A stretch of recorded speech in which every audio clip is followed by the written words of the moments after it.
महाराष्ट्र नवनिर्माण सेनेचे अध्यक्ष राज ठाकरे, राष्ट्रवादी काँग्रेसचे नेते आणि आमचे मित्र जयंतराव, व्यासपीठावरील सर्व जे उद्या मुंबईचं रक्षण करणार आहेत ते भावी नगरसेवक आणि तिन्ही पक्षाचे मान्यवर नेते आणि जमलेल्या माझ्या तमाम हिंदू बांधवांनो, भगिनीनो आणि मातांनो,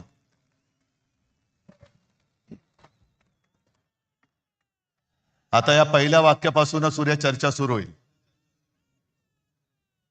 की राज मराठी बांधवांनो, भगिनीनो आणि मातांनो म्हणाले आणि उद्धव ठाकरे हिंदू बांधवांनो, भगिनीनो मातांनो म्हणाले. अहो, हेच तर आमचं म्हणणं आहे. कारण मुंबई महानगरपालिकेची निवडणूक सुरुवात कोणी केली, महापौर कोण होणार, त्यांनी सुरुवात केली आणि आम्ही म्हणतो मराठी महापौर होणार, ते म्हणतात हिंदू महापौर होणार. मग देवेंद्र फडणवीस हिंदू आहेत की नाही हा पहिला माझा त्यांना प्रश्न आहे. जरा तपासून बघा, काय तपासायचं असेल तर. नाही म्हणजे डोकं वगैरे काय बर्थ सर्टिफिकेट वगैरे असं मी म्हणतोय. आम्ही अस्सल मराठी बोलणारे देशभक्त हिंदू आहोत आणि राजने आज अप्रतिम मांडणी केली. राज, तू जे सांगितलं की पोट भरून जेवण तुम्हाला देणार आहे, आता एवढं पोट भरल्यानंतर किंवा पोट तिडकीने त्यांनी सांगितल्यानंतर पोटाला तड लागून उपयोग नाही, डोक्यात तिडीक गेली पाहिजे. आणि ती जर जाणार नसेल तर मग छत्रपती शिवाजी महाराज की जय बोलण्याचा आपल्याला अधिकार नाही, जय भवानी जय शिवाजी बोलण्याचा आपल्याला अधिकार नाही. आणि आजच्या सभेचं हे वैशिष्ट्य आहे. जसं आपल्या सगळ्यांच्या मनात आजपर्यंतचा शिवसेनेचा इतिहास माहिती आहे, तसंच मला ती पहिली सभा मलाही आठवते. मी इथे खालीच माच्या मांडीवरती बसून ती सभा बघितली होती. समोर आजोबा होते, बाळासाहेब होते, श्रीकांतजी होते. काय बोलणं ऐकायला येत होतं, पण कशासाठी नेमकं काय चाललंय, मराठी माणसावरती अन्याय होते म्हणजे नेमकं काय होतंय हे कळण्याचं वय नव्हतं. आणि आज या सगळ्या गोष्टीची जाणीव होते. काय योगायोग आहे की त्यावेळेला मी इथे समोर बसलो होतो, आज आमच्या खांद्यावरती धुरा आलेली आहे. आज सगळ्यांना कळलं असेल की ठाकरे बंधू एकत्र का आले. आणि जयंतराव, भावकी एक झालेली आहे, आता गावकी पण एक होते.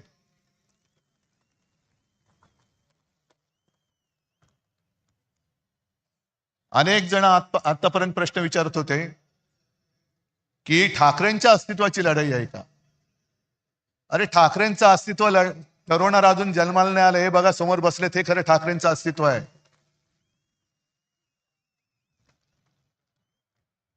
ही सगळी लाचार माकडं ही कधी वाघ नाही बनू शकत. आणि आता तुमच्या लक्षात आलं असेल की शिवसेना संपवण्यामागचा यांचा डाव काय होता. का संयुक्त महाराष्ट्राच्या लढ्याच्या वेळेला आचार्य आत्रे होते, एस एम जोशी होते, डांगे होते आणि पहिले जे 5 जण सगळ्यात पुढे होते त्याच्यात आमच्या दोघांचे आजोबा प्रबोधनकार केशव सीताराम ठाकरे होते. ही आमची घराणेशाही म्हणा किंवा घराण्याची परंपरा म्हणा. आणि हे रक्तामध्ये असावं लागतं. मराठीचं प्रेम, मातृभाषेचं प्रेम हे रक्तामध्ये असावं लागतं. आणि आमच्या डोळ्यात देखत जर आमच्याच घराचे, राज्याचे, भाषेचे लचके तोडले जाताना आम्ही प्रबोधनकारांची नातवंड, बाळासाहेबांचा मुलगा, श्रीकांतजींचा मुलगा, हे काय शेपट्या घालून घरी बसू असं या भाजपवाल्यानं वाटलं. आज जे काय राजने मांडलेलं आहे हेच तर आम्ही सांगतोय, आणि आमच्या दोघांचे शेवटी अनुभव हा सगळ्यात मोठा गुरु असतो. साहजिकच आहे मराठीसाठी एकत्र आलोत, आणि राज जे बोलत तेच सांगतोय. आमच्यामध्ये तसे वाद नव्हते, पण ते वाद आम्ही आज गाडून टाकलेले आहेत आणि मराठी माणसासाठी, हिंदूंसाठी आणि महाराष्ट्रासाठी एक ताकद म्हणून उभे राहिलेलो आहोत. निवडणूक महापालिकेची, पण भाजप काय प्रचार करते, दर निवडणूक आल्यानंतर यांचा पूर्वी एक विकृत एक डान्स होता, त्याला रोंबा सोंबा म्हणायचे. अश्लील सगळं चाळी सुरू व्हायचे आणि मग त्याला लोकांनीच हडतूड केलं होती, तो बंद झालं.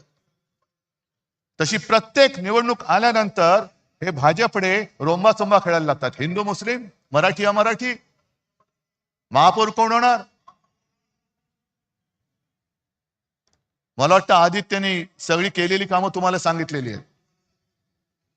आणि देवेंद्र फडणवीसांनी जे एक आव्हान दिलं की उद्धव ठाकरेंचं एक तरी भाषण असं दाखवा की जे विकासावरती बोललेत, मी 1000 रुपये देतो.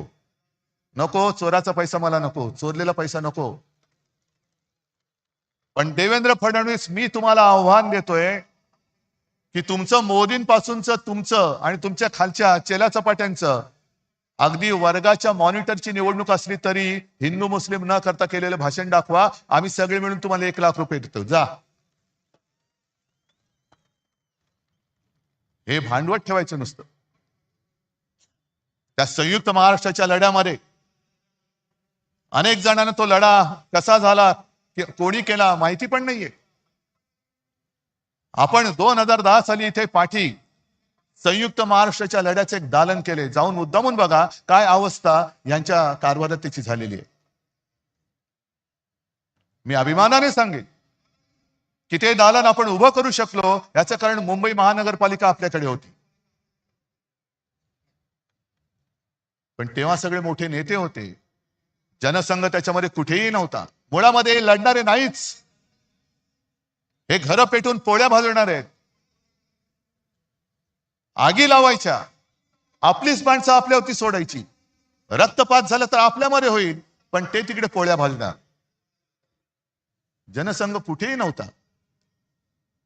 पण जनसंघ केव्हा घुसला मध्ये, संयुक्त महाराष्ट्र समिती जी माझ्या आजोबाने आणि सगळ्यांनी मिळून स्थापन केली होती, सगळे पक्ष हे एकत्र आले. मुंबई महाराष्ट्राला मिळालीच पाहिजे. त्याही वेळेला गुजरातचा डोळा हा मुंबईवरती होताच, द्विभाषिक राज्य होतं.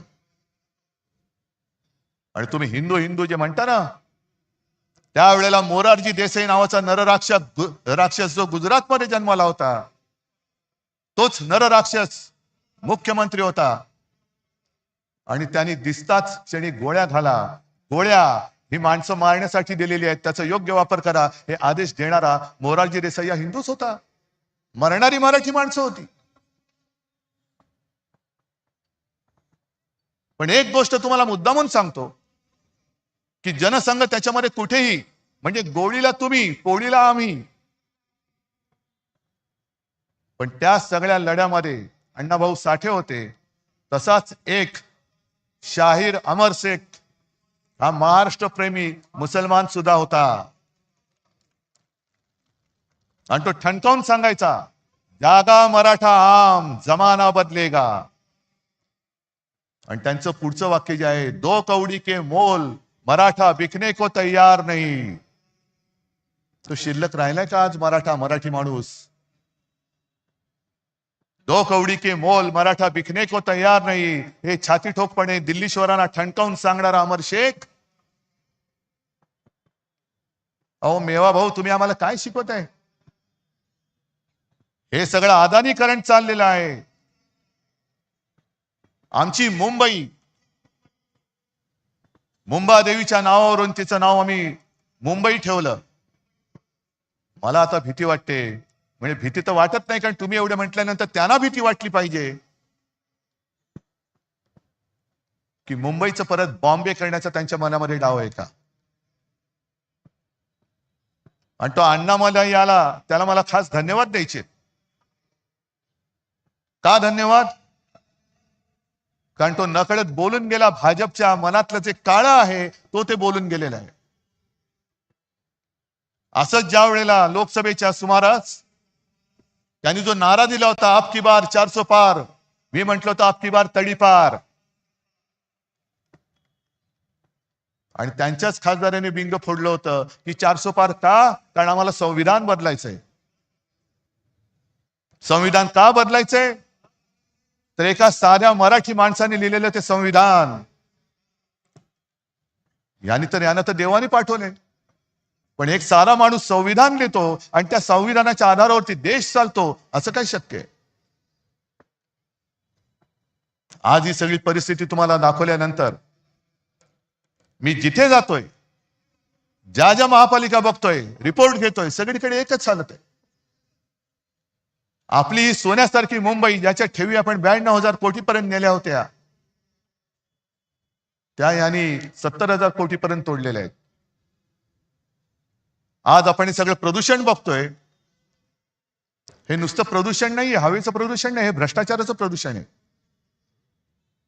जवळपास 3 लाख कोटींचा घोटाळा या दळबद्री भाजप आणि त्यांच्या या लाचार गद्दार सरकारने करून ठेवलेले, आपल्या डोक्यावरती मारलेले.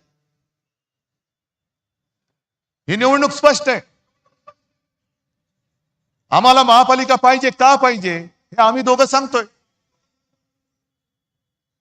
भाजपला का पाहिजे? कारण ती त्यांना अदानीच्या हातात घालायची. हा एक मुद्दा झाल्यानंतर 25 वर्षामध्ये शिवसेनेने केलेली कामं आणि गेल्या फक्त 4 वर्षामध्ये यांनी धुवून टाकलेली मुंबई, हे फक्त समोर ठेवा. आणि ज्यांना मराठीबद्दल प्रेम तर सगळ्यांना आहेच, पण जो असाच एक मतदार आहे त्याला त्यांनी प्रश्न विचारायला पाहिजे की हे खरं आहे की हे खरं आहे. आज संपूर्ण मुंबई 90% खोदून ठेवलेली आहे. म्हणजे एक ते पर्यावरण तज्ञ आहेत, केस भट मला वाटतं त्यांचं नाव, त्यांनी सांगितलं दिल्ली ही व्हेंटिलेटरवर आहे, तर मुंबई ही आयसीयू मध्ये. उद्या आपण जगायचं कसं हे ठरवणारी ही निवडणूक आहे. आणि ही जी काय 90% मुंबई खोदलेली आहे, इकडून मेट्रो, तिकडून मेट्रो, इकडून बोगदा, तिकडून रस्ता खोदलाय, तिकडे फुटपाथ खोदलाय, चालायला जागा नाही, फिरायला जागा नाही. संपूर्ण मुंबईमध्ये धूळ आणि सिमेंटचं साम्राज्य आहे. पण त्याच्या प्रदूषणामध्ये त्या प्रदूषणात सुद्धा भ्रष्टाचार आहे.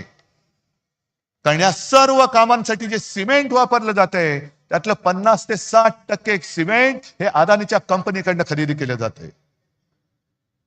तुम्ही बसा मांडत, हिंदू मुस्लिम महापौर कोण होणार, हा होणार का तो होणार, तो होणार का हा होणार. मराठी माणसाने केवळ घाम गाळून मुंबई नाही मिळवली, तर रक्त सांडून मिळवलेली मुंबई. आणि आज ते मोठे कोणी नेते राहिलेले नाहीयेत. पण आमची घराण्याची परंपरा म्हणून, एक आमचं कर्तव्य म्हणून आम्ही तुमच्यासारख्या सगळ्या सैनिकांच्या साथीने हे आक्रमण परतवण्यासाठी उभे राहिलेलो आहोत. आमच्या सोबत येणार आहात की नाही हे ज्याचं त्यांनी ठरवायचंय. ही काही पहिली निवडणूक नाहीये. शिवसेनेला आता या वर्षी 60 वर्ष होतील. अनेक निवडणुका आल्या आणि अनेक निवडणुका झाल्या. काही शिवसेना जिंकली, काही शिवसेना हरली. भारतीय जनता पक्षाबरोबर युती झाली, हिंदुत्वासाठी केली. आणि याच व्यासपीठावरती तोही काळ आठवते, तीही मीटिंग मला आठवते, ज्या मीटिंग मध्ये शिवसेना प्रमुख जॉर्ज फर्नांडिस आणि पवार साहेब होते. युत्या होतात, आघाड्या होतात, मतभेद होतात, लोक दूर जातात. आता नितीश कुमारचं उदाहरण बघितल्यानंतर मला भारतीय जनता पक्षाला हेच प्रश्न विचारायचे आहेत की तुम्हाला हिंदुत्ववादी असलेली शिवसेना का नको, याचं उत्तर आज आम्हाला मिळते. तुम्हाला मुफ्ती मेहबूबा मुफ्ती चालते. संघ मुक्त भारत म्हणजे संघ नको म्हणणारा नितीश कुमार चालतो. मोदींना अतिरेकी म्हणणारे चंद्रबाबू चालतात. पण शिवसेना नको, याचं कारण जोपर्यंत शिवसेना आहे तोपर्यंत तुम्हाला मुंबईचा घास गिळता येणार नाही हे फक्त माहिती आहे, म्हणून तुम्हाला शिवसेना नकोय. कारण आघाड्या तुटतात मी म्हंटल ना, पण पक्ष संपवण्याचा हा विकृतपणा हा शिवसेनेबरोबर त्यांनी पहिल्यांदा केलेला आहे. आणि महाराष्ट्राच्या ज्या दोन शक्ती, अरे तुमचा कुठला बँडवाले आहात तुम्ही, नुसता मोदींचे बँडवाले तुम्ही, आमचा ब्रँड संपवला निघालात. आज ठाकरे तर आम्ही आहोत, एकच आहोत, पण पवार साहेब सुद्धा आमच्या सोबत आहेत. ज्या पवार साहेबांनी देशामध्ये सुद्धा एक मोठं काम केलेलं आहे, म्हणून ही दोन नावं पुसून टाकायची. हे एकदा संपले का मराठी माणूस उभाच राहू शकत नाही. पण त्यांना अजून कळलेलं नाहीये, मराठी माणूस सहनशील आहे, दयावान आहे, पण कोण जर का अंगावर आला तर शिवसेना प्रमुखांची शिकवण आम्हाला आहे, एक तर कोणावरती वार करू नका, पण जर अंगावर कोण हात उगारला तर तो हात जागेवर ठेवू नका. आम्ही कोणाला घाबरवण्यासाठी युती केलेली नाहीये, आम्ही कोणाचं काही हिसकावून घेण्यासाठी युती केलेली नाहीये, पण आमच्याच घरामध्ये येऊन जे दादागिरी करतायत त्यांच्या विरुद्ध आम्ही आवाज नाही उठवायचा तर काय लेंड्या टाकायच्या. आणि मला एक मराठी माणूस असा दाखवा की जो परराज्यात जाऊन ह्यांचे जे पोपटलाल आहेत त्यांच्यासारखा दादागिरी करतोय. एक माणूस दाखवा, उभा चिरून टाकतील त्याला. पण मराठी माणसाला जो एक काही दुईचा शाप आहे, हे शिवतीर्थ आहे. आज आपण शपथ घेतली पाहिजे की त्या दुईच्या शापाला सुद्धा आपण कायमचं गाडून टाकू. शिवरायाच्या साक्षीने शपथ घेतली पाहिजे. नाहीतर औरंगजेबाचं ते वाक्य शिवसेना प्रमुखाने सांगितलेलं ना, की या पहाडी मुलखात पराक्रम मुळामध्ये शिकवावंच लागत नाही. हे मराठे या पहाडी मुलखात तमाम दुनियेला भारी आहेत, यांना पराक्रम शिकवावं लागत नाही. पण दुईचं बीज इकडे खडकावर जरी भिरकावलं तरी एवढं रुसतं फोफावतं की पाहता पाहता तमाम दौलत तबाह करून टाकतं. हा दुईचा शाप गाडून टाकायचा. आणि भारतीय जनता पक्ष, मला कालच्या मुलाखतीत प्रश्न विचारला, तुम्ही वडिलांकडनं काय शिकलात? म्हटलं मी वडिलांकडनं त्याने जे त्यांच्या वडिलांनी शिकवलेलं तेच मी शिकलोय. म्हणजे काय? म्हटलं ढोंगावरती लात मार. मी ढोंगावरती लात मारतोय, भाजपच्या ढोंगावरती लात मारतोय. शब्द नीट ऐका, ढोंगावरती. कारण भाजपचं हे ढोंग आहे, भाजपचं हिंदुत्व हे ढोंग आहे, भाजपचं देशप्रेम हे ढोंग आहे. त्या काश्मीरमध्ये पहलगाम मध्ये हल्ला झाल्यानंतर अनेक माता भगिनींचा सिंदूर पुसला गेला, त्या सिंदूरची यात्रा. बरं हल्ला कोणी केला? पाकिस्तान. मग ऑपरेशन सिंदूर. आणि थोडे दिवस गेल्यानंतर जो पाकिस्तान आपल्या देशामध्ये अतिरेकी घुसवतोय, त्या पाकिस्तान बरोबर निर्लज्जपणे क्रिकेट खेळायला या शहांची चिरंजी पुढे. हे यांचं देशप्रेम. राज तू जे सांगितलं अकोटमध्ये MIM बरोबर युती, अंबरनाथ मध्ये, म्हणजे तिकडे तर कमाल झाली. उद्धव ठाकरेंनी जर काँग्रेस बरोबर आघाडी केली तर उद्धव ठाकरेंनी हिंदुत्व सोडलं. मग देवेंद्र फडणवीस अंबरनाथ मध्ये तुमचं काय असं होतं की जे तुम्ही सोडू शकलात? काय सोडलं तुम्ही? बरं मोदींच्या घरी लहान असताना ईदच्या दिवशी आजूबाजूच्या मुस्लिम कुटुंबियांकडनं जेवण यायचं, चांगली गोष्ट आहे. सौगाते मोदी तुम्ही वाटणार, पण आम्ही जरा कुठे काय खुट केलं, आम्ही जर अमर शेखची आठवण काढली तर आम्ही हिंदुत्व सोडलं. काँग्रेस बरोबर हात मिळवला, आम्ही हिंदुत्व सोडलं.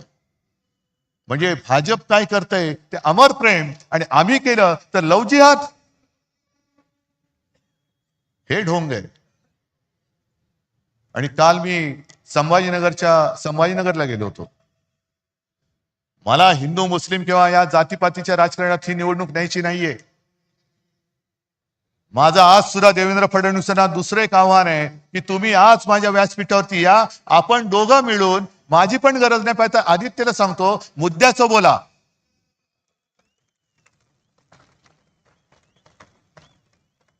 हे म्हणे शिवसेनेने मुंबईसाठी काय केलं, मराठी माणसासाठी काय केलं.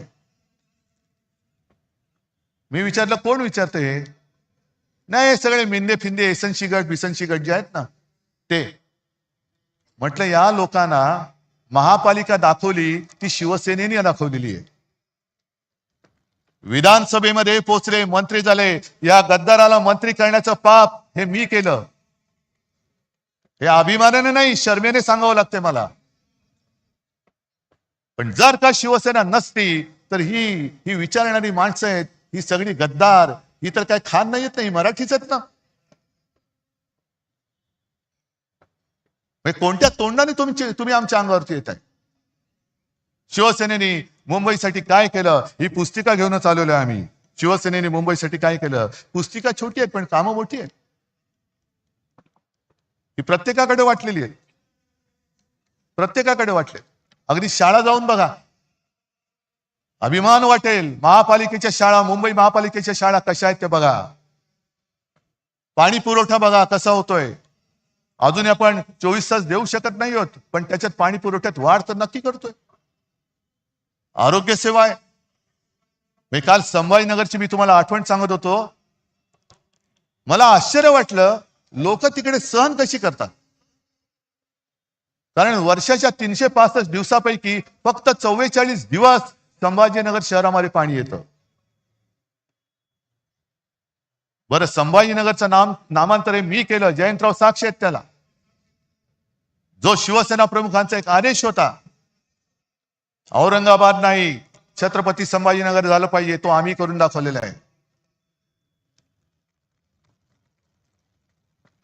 पण नाव संभाजी महाराजांचं दिल्यानंतर त्याच्यामध्ये सुविधा कोण देत आहे.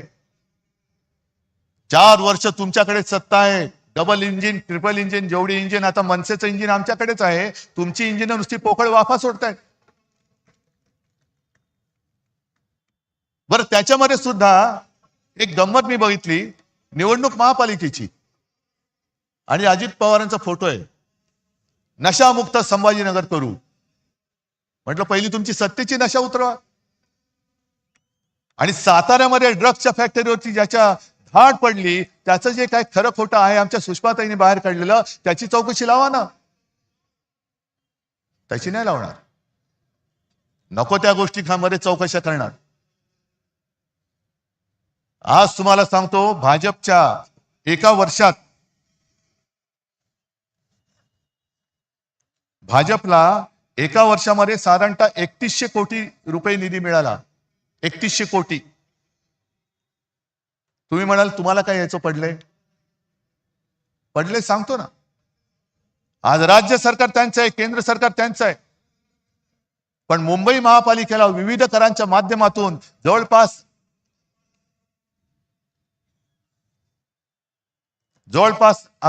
10,900 कोटी. 10,900 कोटी म्हणजे किती झाले? 11,000 कोटींची थकबाकी येणं बाकी आहे. यांच्या तिजोऱ्या भरतायत, माझ्या मुंबईची लुटतायत. तिकडे गणेश नाईक बॉम्ब मारतायत, नवी मुंबईची तिजोरी खाली झाली. आणि म्हणून तुम्ही मुद्द्याचं बोला. आज आम्ही जे सांगतोय की आम्ही एवढ्या मुलांना मोफत शिक्षण देतोय, 8 भाषांमध्ये विविध शाळांमधनं शिक्षण देतोय, आधुनिक तंत्रज्ञानाने मुलांना शिकवतोय. या ना, समोर या. आणि एक शहर तुमच्या राज्यातलं असं दाखवा की भाजप शासित शहर आहे ते मुंबईच्या बरोबरीने येऊ शकेल. दाखवून द्या, मी काही हरायला तयार आहे. पण मुद्दे सोडून बोलायचं, आपल्याला भांडवत ठेवायचं आणि अदानीच्या थैल्या भरायच्या. तुषार आपटेचा उल्लेख जो राज तू केला, अक्षय शिंदे मारला, तुम्हाला माहिती आहे ना, एन्काउंटर केला. आणि मी याच व्यासपीठावरून बोललो होतो की शिंदेना गोळ्या घालायलाच पाहिजे होत्या. हा संदर्भ माझा काही जणांनी वेगळ्या अर्थाने घेतला. माझं म्हणणं एवढंच होतं की गुन्हेगाराला सजा झालीच पाहिजे. पण ज्या पद्धतीने अक्षय शिंदेचा एन्काउंटर झाला हा संशयास्पद आता तुम्हाला वाटतोय की नाही वाटत? कारण जर का अक्षय शिंदे जिवंत असता आणि त्यांनी कदाचित या सहआरोपी असलेल्या तुषार आपटेबद्दल माहिती दिली असती तर कोण फासावर गेला असता? पण हे पुरावे मारून टाकायचे. आणि तुषार आपटेने तिथे बदलापूरमध्ये पक्षाचं काम चांगलं केलं म्हणून या विकृताला त्यांनी स्वीकृत नगरसेवक केला. ही सगळी बजबजपुरी झालेली आहे. आम्हाला तो भाजप एक काही काळ थोडासा आपला वाटत होता जो राष्ट्र प्रथम म्हणत होता. आता ज्या पद्धतीने सगळे गुंड पुंड त्यांच्यामध्ये जात आहेत. नाशिकमध्ये आमच्या सोबत होता तेव्हा हा सलीम कुत्ताचा मित्र, पण सलीम कुत्ताचा मित्र भाजपात गेल्यानंतर त्याचं श्वान झालं. तिकडे प्रफुल्ल पटेलला त्यांनी घेतलं, इक्बाल मिर्चीचा साथीदार. नवाब मलिक आमच्या सोबत होते तर दाऊदचा साथीदार. आणि अजित पवारांबद्दल माझं स्पष्ट म्हणणं आहे देवेंद्र फडणवीसांना की 70,000 कोटीचे घोटाळ्याचे आरोप तुम्ही आणि मोदीजींनी त्यांच्यावरती केले. ढीगभर पुरावे तुम्ही नेऊन दिले. आता जर का केस चालू आहे असं तुम्ही म्हणताय तर पुरावे तुम्ही दिलेत, ते आता पुरावे की जाळावे कोर्टाने एवढं सांगा. आणि त्या पुराव्यामध्ये दम असेल, कारण तुम्हाला माहिती आहे तुम्ही पुरावे दिलेत, तर अजित पवारांना लाथ मारून हाकलून द्या. आणि नसेल तर अजित पवारांची जाहीर माफी मागा. कारण हेच तुमच्या चालचाली चाललेले आहेत. लोकांना बदनाम करायचं, आयुष्यातून उठवून टाकायचं, पक्षामध्ये घ्यायचं. म्हणजे भाजपची एवढी हालत वाईट झालेली आहे. निष्ठावंतांना आता काही किंमत राहिलेली नाहीये. निष्ठावंत सगळे उपऱ्यांच्या, म्हणजे आपण उपरे वेगळे आपल्या डोक्यावर बसवतात हे, पण भाजपच्या निष्ठावंतांच्या डोक्यावरती वेगळे. म्हणजे भाजपच्या ते जयंतराव तुम्हीच सांगितलं होतं ना,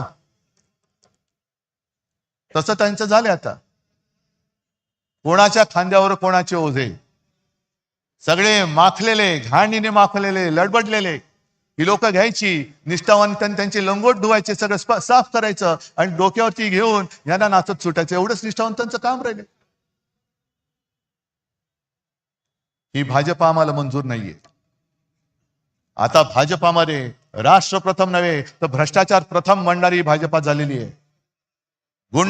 गुंडागर्दी करणारी, बलात्कारी प्रथम म्हणणारी भाजपा झालेली आहे. आणि आपल्यामध्ये आगी लावून प्रत्येक ठिकाणी हेच होतंय.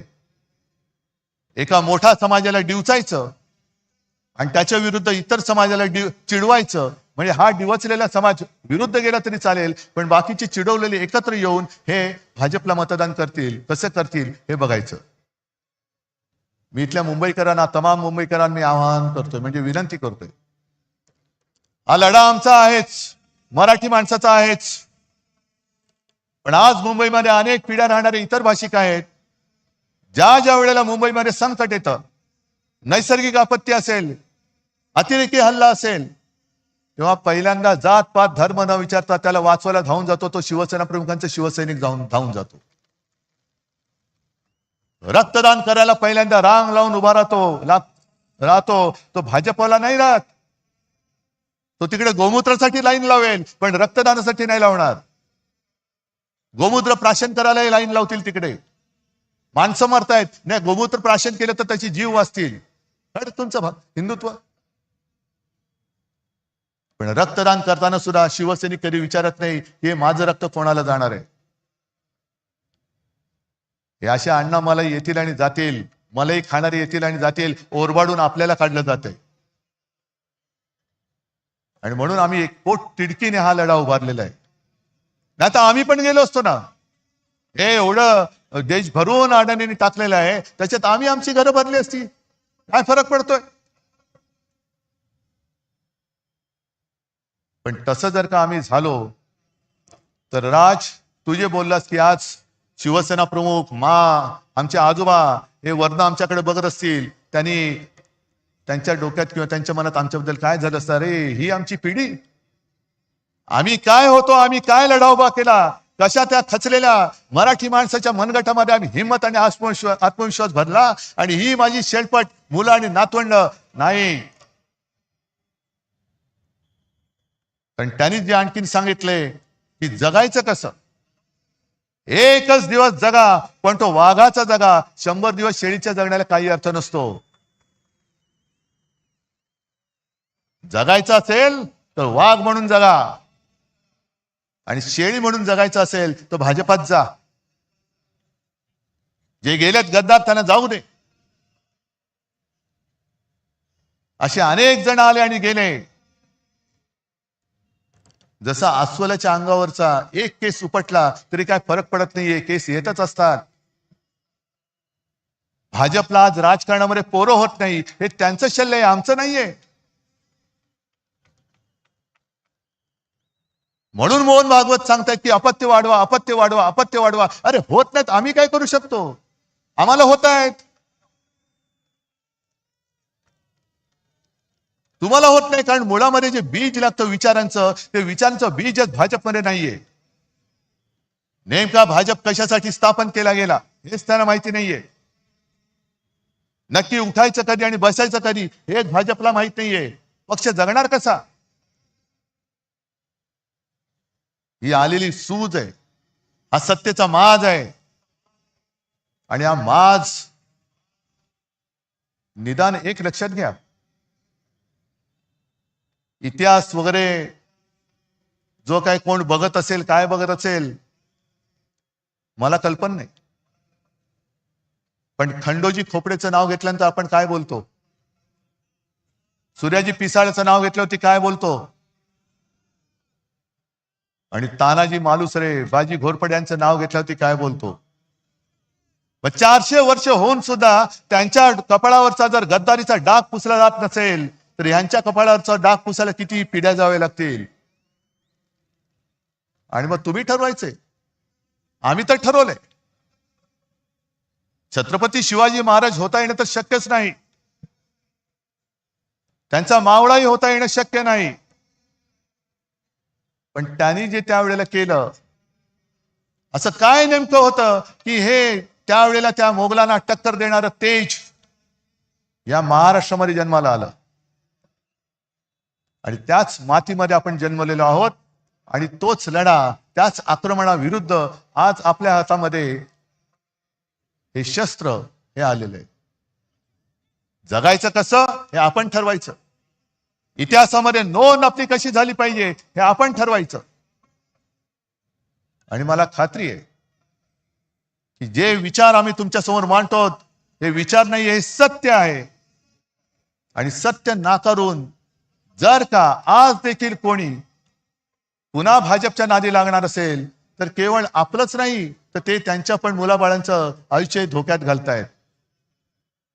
आणि म्हणून एकच हात जोडून विनंती आहे, मी हात इतर कोणासमोर जोडत नाही, पण हे जे काय सैन्य आहे, हातामध्ये भगवा घेतलेलं सैन्य आहे, त्यांच्या समोर मी हात जोडतोय. आणि ते हात एवढ्यासाठी जोडतोय की आता वेळ आलेली आहे, हाताची घडी सोडा आणि हातामध्ये मशाल घ्या, इंजिन सोबत आहे आणि विजयाची तुतारी फुंका. आणि हे फक्त छत्रपतींचा महाराष्ट्र करू शकतो. जो सेनापती बापटांनी सांगितलं होतं ना, महाराष्ट्र मेला तरी राष्ट्र मेले. महाराष्ट्र मरू शकत नाही, महाराष्ट्र कोणी मारू शकत नाही. आणि जो राष्ट्राला मारायला येईल त्याला मारल्याशिवाय महाराष्ट्र राहत नाही, हे दाखवण्याची वेळ आलेली आहे. आणि तेवढ्याच करता ही जी काही एकजूट केलेली आहे ही त्याच्यासाठी केलेली आहे, ही गंमत म्हणून केलेली एकजूट नाहीये. आपण शपथ घेतली पाहिजे. रक्त सांडून मिळवून दिलेली मुंबई आपल्याला आहे, मराठी माणसाने रक्त सांडून मिळवून दिलेली मुंबई आहे. आम्ही ही मुंबई तुटू देणार नाही, लुटू देणार नाही आणि झुकू देणार नाही. ही शपथ घेऊन आम्ही उद्याच्या युद्धाला सामोरं जात आहोत. सगळ्यांना शुभेच्छा देतो. जय हिंद, जय महाराष्ट्र.